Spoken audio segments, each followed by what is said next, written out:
Hello guys, welcome back again. This is Hemant, you are watching coder speed. And जैसे कि हम लोगों ने डिस्कस किया सर, दो टाइप के क्वेश्चन हम करने वाले हैं इसमें एजेंट वेक्टर में।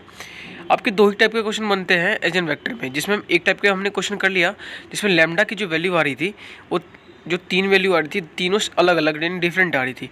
अब जो करेंगे हम क्वेश्चन जिसमें लैम्डा की वैल्यू जो आएंगी दो डिफरेंट आएंगे और एक जो दो जो दो वैल्यू आएंगे वो सेम आएंगे और एक वैल्यू अलग आएंगे। तो उस टाइप का क्वेश्चन हम कैसे करेंगे वो देखते हैं। देखो, तीन वैल्यू के लिए हमने कर लिया जो तीनों में डिफरेंट आ रहा था, और दो वैल्यू सेम आएंगे, एक वैल्यू डिफरेंट आएंगे। तो उस टाइप का क्वेश्चन हम कैसे करते हैं, तो चलो देखते हैं। क्वेश्चन हमारे पास है, फाइंड द एजेंट वैल्यू निकालना है and the agent vector of the flowing matrix. हमें क्या करना है, एजेंट वैल्यू निकालना है और एजेंट वेक्टर निकालना है और एजेंट वैल्यू निकालना है। तो देखो, ए आपके पास गिवन है, ये रहा आपके पास। कैरेक्टरिस्टिक इक्वेशन आपको बताया था कैसे लिखते हैं। तो जहाँ पे डायगोनल एलिमेंट है वहाँ पे लैम्डा माइनस कर देंगे। तो देखो, जहाँ पे डायगोनल एलिमेंट है उसने हमने लैम्डा माइनस कर दिया, तो ये क्या होता है, हो जाता है कैरेक्टरिस्टिक इक्वेशन। और इसे जो लैम्डा की वैल्यू यहाँ निकालने के लिए यहाँ से हमने आपको दो तरीके बताए थे। एक तो डिटरमिनेंट आप निकाल लो, डिटरमिनेंट, और एक तो जो S1 S2 करके जो फॉर्मूले में रखते हैं, तो एक वो बताया था जो कि ये आपके पास है। तो ये वाला ज़्यादा अच्छा होता है और ज़्यादा इजी से निकल जाता है। बाकी इस डिटरमिनेंट से निकालोगे तो काफ़ी लेंदी हो जाएगा। तो ये डिटरमिनेंट वाला तरीका मत करो, ये वाला करो, ठीक है। तो चलो मैं आगे दिखाता हूँ आपको कैसे करना है। देखो, कैरेक्टरिस्टिक इक्वेशन हमें इसमें रखना है वैल्यू, ओके। तो हमें इसका तरीका क्या है, ये आपके पास जो ए का वैल्यू है गिवन है, S1 क्या होता है इसमें रखना है, तो S1 निकालना पड़ेगा, S2 S3 निकालना पड़ेगा। तो S1 होता क्या है, S1 होता है सम ऑफ द डायगोनल एलिमेंट। तो ये तो सम ऑफ द डायगोनल एलिमेंट, इसे ऐड कर दो आप। जब इसे ऐड करोगे तो कितना आ जाएगा, 12, ओके। वैसे ही S2 क्या होता है, सम ऑफ द डायगोनल माइनर। तो डायगोनल माइनर इससे निकालना, डायगोनल माइनर। देखो, ये एलिमेंट के लिए निकालोगे डायगोनल, तो ये हट जाएंगे, ये हट जाएंगे, बाकी एलिमेंट जो बच जाएगा उसे हमने लिख दिया ऐसे। ऐसे इसके लिए बात करें 3 के लिए, तो ये एलिमेंट सामने वाला, ये इसका सामने वाला हट जाएगा, बाकी जो एलिमेंट बन जाएगा वो एलिमेंट सेम लिख देंगे। ऐसे इसके लिए 3 के लिए ये एलिमेंट हट जाएगा, बाकी जो एलिमेंट बच जाएंगे वो सेम लिख देंगे। तो ये इसका काम है।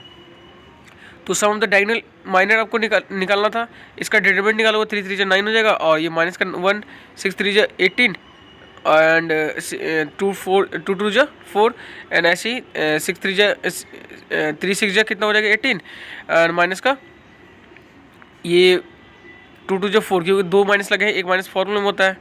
तो ये कैलकुलेशन हो गया, बस डिटरमिनेंट निकालना है। तो यहाँ पे तो कर ही लोगे अब, ओके। अब बात करें तो इससे हम, ये कितना 8 हो जाएगा, इसे माइनस करें तो 14, ये भी 14, तो ऐड कितना आ जाएगा S2 हमारा 36। तो दो वैल्यू में पता चल गई, S1 और S2। देखो, यहाँ पे माइनस और यहाँ पे माइनस होता है, यहाँ पे प्लस होता है, ठीक है। तो फॉर्मूले में आपको चेंज नहीं करना है, जो वैल्यू रखने हैं वो ऐसे एज इट इज रखने हैं जैसे फॉर्मूले में है। तो S3 निकालना है। S3 होता क्या है, S3 होता है डिटरमिनेंट, जो आपके पास A है ना उसका डिटरमिनेंट। तो S3 हमें निकालना है, इसका जो S3 आपके जो A है आपके पास उसका डिटरमिनेंट निकाल दो, तो आपका क्या निकल जाएगा, वो निकल जाएगा आपके पास S3। तो हमने क्या किया, डिटरमिनेंट निकाल दिया A का, तो A का डिटरमिनेंट निकाला, तो फाइनली सॉल्व करके आया, ये आया, ओके। तो अब हमें वैल्यू पुट करनी है। हमारे पास जो कैरेक्टरिस्टिक इक्वेशन ये है, तो इसमें पुट कर दो आप 12 30 36 32। तो हमने क्या किया, ये पुट कर दिया। अब यहाँ से आपको कैलकुलेटर से सॉल्व करना है, जो साइंटिफिक कैलकुलेटर होता है जो हम यूज़ करते हैं, तो आपको वो कैलकुलेटर से यूज करना है। बाकी आपको कैलकुलेटर यूज़ करना नहीं आता तो आप कमेंट करके बताना, मैं अलग से इसके लिए एक वीडियो बना दूंगा। देखो, अब जो लैम्डा का वैल्यू हमने निकाला, लैम्डा 1 लैम्डा 2 लैम्डा 3, तो इसमें दो जो वैल्यू आ रही है ना वो सेम आ रही है। तो इसके लिए कैलकुलेशन हम देखते हैं जैसे कैसे करते हैं। थोड़ा सा डिफरेंट है, बहुत ईजी है। वैसे तो मैथ्स हार्ड होता ही नहीं है, अब प्रैक्टिस जितना करोगे उतना ईजी रहेगा। देखो, तो आपके पास कैरेक्टरिस्टिक इक्वेशन तो ये है, ठीक है। तो दो वैल्यू आपके पास सेम आ रही थी ना, तो चेक करो किस पे, 2 पे। 2, देखो इसका मतलब क्या होता है पता है, जैसे कि अब दो वैल्यू सेम आ रही है ना, तो मतलब आपका रैंक यहाँ पे ना रिड्यूस होगा। रैंक के बारे में आपने पढ़ा होगा, तो रैंक रिड्यूस होता है, इसका मतलब दो वैल्यू सेम आएंगे तो इसका मतलब होता है रैंक आपका रिड्यूस हो रहे हैं। तो देखो, यहाँ पे जहाँ पे लैम्डा है वहाँ पे क्या करो, 2 रखो, 2 रख दो यहाँ पे। तो जब 2 रखोगे तो कुछ इस टाइप से आ जाएंगे एलिमेंट, ये वाला एलिमेंट, और ये वेरिएबल है, और ये 0 यानी कि AX कल टू B के फॉर्म में लिखा हुआ है ये, ठीक है। तो जब अब देखो हमें क्या करना है, अब चेंज करना डायगनल, वो रैंक बनाना है, रैंक निकालना है। तो देखो ये डायगनल एलिमेंट के नीचे वाला पार्ट जीरो करो, ट्राई करो। तो देखो ये जब जीरो करना चाहोगे तो अभी सब एलिमेंट जीरो हो जाएंगे। इसका रीज़न क्या है, रीजन होने का रीज़न क्या है इसके पीछे, क्योंकि देखो दो वैल्यू सेम आ रही है, तो दो वैल्यू सेम आ रही है तो जीरो तो बनेंगे ही। जैसे कि हमने पिछले वाले क्वेश्चन में किया था, तो उसमें तीन वैल्यू जो आ रही थी वो डिफरेंट आ रही थी, और इसमें क्या है दोनों वैल्यू सेम आ रही है, तो इसमें जीरो बनेंगे। इस टाइप का क्वेश्चन करोगे तो जो रो और कॉलम, रो जो बनेंगे ना, एक दो रो जो भी 4x4 के मैट्रिक्स है, तो उस पर डिपेंड करेगा कितना रो जीरो हो रहे हैं, तो यहाँ पे जीरो बन जाएंगे। तो यहाँ पे हमें लेट करना पड़ता है K1 K2, अभी कुछ भी कर सकते हो अब लेट, कोई कांस्टेंट टर्म। ओके, तो देखो जब हमने क्या किया, इसमें चेंजेस किया, R2 चेंज किया, और देखो R2 चेंज किया, ये R2 चेंज किया, और 2 मल्टीप्लाई करके देखो हमने R2 चेंज किया और 2 मल्टीप्लाई करके इससे ऐड कर दे तो ये जीरो हो जाएगा, ये 2 मल्टीप्लाई करके इससे माइनस कर दे तो ये भी जीरो हो जाएगा। अब देखो सही से देखो 2 मल्टीप्लाई जब से इससे करेंगे, माइनस करेंगे दोनों का, तो ये सब जीरो हो जाएंगे। ओके, ये भी जीरो, ये भी जीरो। तो ऐसे कंडीशन में हम क्या करते हैं, ऐसे कंडीशन में हम लेट करते हैं। ओके, देखो x2 इक्वल टू 2k2 रखा है हमने, और x3 इक्वल टू 2k3 रखा। देखो यहाँ पे हमने 2k2 और 2k3 क्यों रखा, क्योंकि ऐसा करने से ना ये सिंपल सा मतलब एक मतलब फ्रैक्शन भी नहीं आएगा, डिवाइड भी नहीं आएगा ये।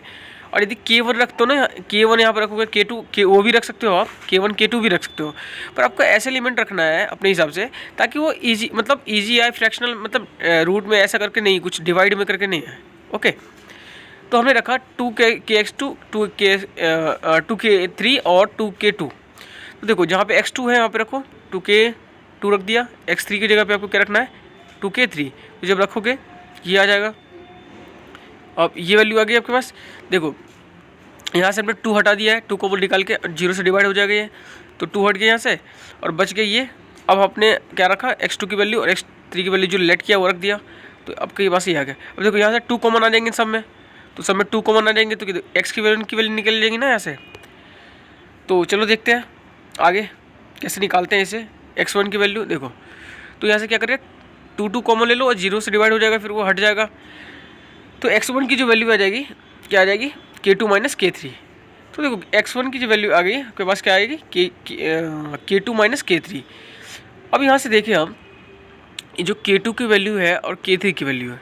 ओके, तो ये k2 और k3 की अलग अलग वैल्यू हमने आपको अभी बताया था।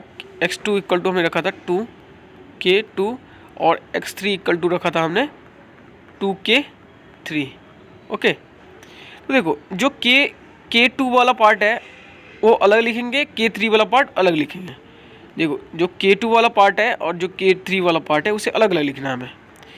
तो देखो हमारा जो x1 की वैल्यू तो ये आ रही है, x1 की वैल्यू अभी जो सॉल्व करके निकाला ये x1 की वैल्यू है, और हमने x2 की वैल्यू हमने लेट किया था 2k2, तो हमने लेट किया था ना, और जो x3 की वैल्यू हमने ये भी लेट किया था। ओके, अब देखो इसको दोनों को अलग अलग लिखना है, कांस्टेंट जो k वाला टर्म अलग, k2 वाला अलग लिखो, k3 वाला अलग लिखो। देखो k2 वाला लिखोगे तो k2 में कितना, इसका कांस्टेंट कितना है 1, और इसमें देखो k2 में कितना कांस्टेंट है 2, और यहाँ पे अब देखो कोई k2 नहीं है, k3 तो है k2 नहीं है, उसका कांस्टेंट क्या होगा 0। ऐसे इसमें देखो फिर से देखो, इसकी जो कांस्टेंट है k3 की कितना है माइनस का 1, यहाँ पे माइनस लगा लेना, माइनस का 1, और यहाँ पे माइनस हो गया। और इसके पास क्या है, k3 की कोई कांस्टेंट नहीं है, तो ये तो 0 हो गया। इसके पास k3 का कांस्टेंट है 2, तो ये आ गया। ये x1 है, कैपिटल x1, ये एजेंट वेक्टर आपका आ गया। ओके, ये किसके लिए आ गया, 2 पे, लैम्डा इक्वल टू 2 और 2 पे, दोनों वैल्यू पे आ गई। देखो जब भी ऐसे कंडीशन में आपके दो वैल्यू सेम आएंगे ना, तो ऐसे ही आपको लेट करना पड़ेगा, कोई भी कांस्टेंट टर्म लेट कर लो। आगे देखो लैम्डा इक्वल टू 8 पे चेक करो, तो लैम्डा इक्वल टू 8 पे रखोगे, यहीं पे लैम्डा इक्वल टू 8 तो रखो। जब अब लेट करोगे तो कुछ इस टाइप से इक्वेशन बनेंगे, वही ax इक्वल टू बी के फॉर्म में हमने इसे लिख दिया। अब देखो यहाँ पे ये आपको मैंने सिखाया था पिछली वीडियो में, ये मल्टीप्लाई कर लो इससे, तो क्या माइनस का 2x1, माइनस का 2x2 और माइनस का 2x3, ऐसे इसमें माइनस का 2x1, माइनस का 5x2 और माइनस का x3। ओके, अब हमने आपको बताया था जो नीचे वाला भी एलिमेंट यहाँ पे लिख सकते थे, बट हमें सॉल्व करना है, x2 की वैल्यू निकालनी है x3 की। तो हमने बताया था जब x1 की वैल्यू निकालोगे आप x1 की, तो अब ये ये एलिमेंट अब भूल जाओ, अब बाकी जो बच गए उसके कांस्टेंट लिख दो। हमने कांस्टेंट लिख दिया।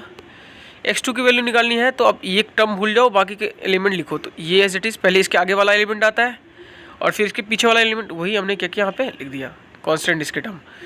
अब ये निकालना है, इसके आगे वाला कोई टर्म नहीं है तो बाकी जो एलिमेंट बचे हुए एज इट इज़ लिखना है आपको, ये लिख दिया हमने।